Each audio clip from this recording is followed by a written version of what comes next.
name is Beston. I live in Cape Town. Also, I do delivery. Interbet helped me to realize my dreams. Now I have my own delivery vehicle and I'm able to do the removal in and around Cape Town.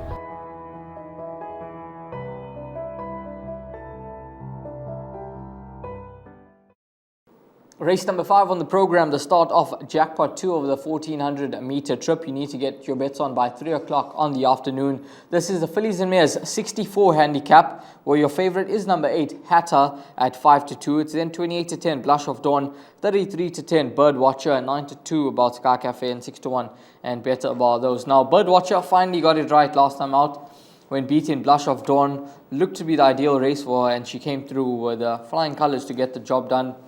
And a well-deserved success for the 6-year-old daughter of Visionaire. Hatter, Blush of Dawn weren't too far behind her on that occasion, and we see that form line to the 4-year. Hatter coming out the best out of that form line when it comes to the weights. 5 kgs better off with the Birdwatcher, and it wouldn't be a surprise to see her turn the form around, but all 3 horses I think have to be included into Jackpot 2. Yeah, it's a form line that I'm going to stick with as well, and you mentioned the 3 runners. Well, you can't discount number 5, Rose Princess, who was a touch unlucky in the race. There were excuses as well, because I don't know how far down the lane that the crop was dropped. You'll have to see the replay for that, but there was no assistance from the saddle, and the horse still managed to find a good finish. So these runners, numbers 4, 7, and 8, yep, there's weight reversals with the 3 runners, which does favor number 8, Hatter. Blush of Dawn, well, considering the position that she had to jump from and how she was ridden, this time round it's not a big field. It's 7 of the 9 runners, and I think what they would have learned from that run is that maybe if you race her, more confidently, that she seems to run her best races, because that certainly was the case last time out, the way Serena rode her, and she just got touched off. If you were on Blush of Dawn, you would have been counting the cash, because Birdwatcher, in the closing stages of that race, she had an awkward head carriage, and she was reluctant to go to the gap, and I think full marks to Malesere Kacheri. What a brilliant composed ride by the young man. He managed to straighten her up, she got through the gap, and she got up on the line. So that was a gutsy win from her, but she didn't win for a long time prior to that. So how confident can you be that she will go back to back? So numbers 4, 7, and 8, if I had to choose between those 3 runners, I'm actually going to side with number 8, Hatter, with Sipasisle Slengwa this time round, claiming 2.5 kgs. And this young man is really growing in confidence. But 33-10, number 4.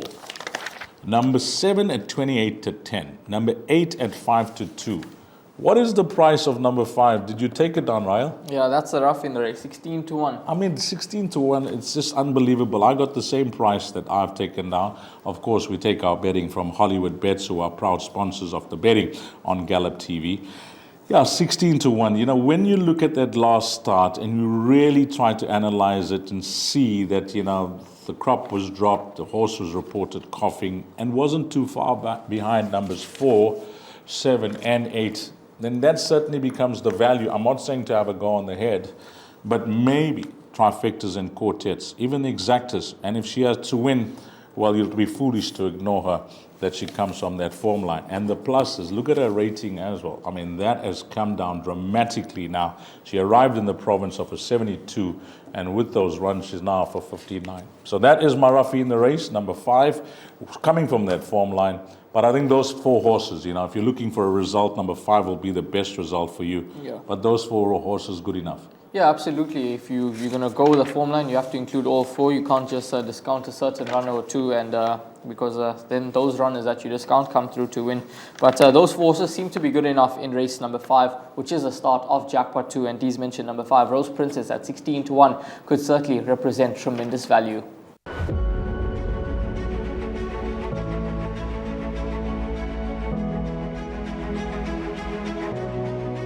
Good fun. Days like these are great. You get the whole industry together, and to have companies and corporations like Interbet and Cape Racing, who are so generous with sort of time and energy into making a day like this possible, is it's fantastic for everyone.